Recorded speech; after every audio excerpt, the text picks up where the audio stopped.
শনিবার রাতে ব্রুকলিনের বুশউইক এলাকায় হাসপাতালের সামনে হঠাৎ করে জড়ো হন প্রায় শতাধিক বিক্ষোভকারী। তাদের অভিযোগ, আইস এজেন্টরা এক ব্যক্তিকে আটক করে চিকিৎসার জন্য হাসপাতালে নিয়ে এসেছে। বিক্ষোভকারীরা দ্রুত হাসপাতালের সামনে ও আশপাশের রাস্তায় অবস্থান নেয় এবং আইস এজেন্টদের বের হতে বাধা দেওয়ার চেষ্টা করে। এতে বন্ধ হয়ে যায় যান চলাচল এবং হাসপাতালের জরুরি প্রবেশপথ। রাত প্রায় 10টা 25 মিনিটে পরিস্থিতি নিয়ন্ত্রণে ঘটনাস্থলে পৌঁছে new York city police. Police বিক্ষোভকারীদের সরে যেতে অনুরোধ করলেও উত্তেজনা দ্রুত বাড়তে থাকে। এক পর্যায়ে ছোটখাটো ধাক্কাধাক্কি রূপ নেয় বড় সংঘর্ষে।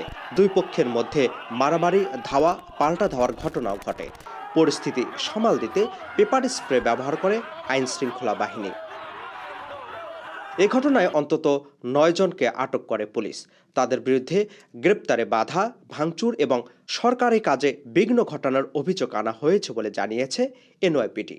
রোববার ভোরের দিকে আইস এজেন্টরা তাদের হেফাজতে থাকা ব্যক্তিকে নিয়ে হাসপাতাল ত্যাগ করে।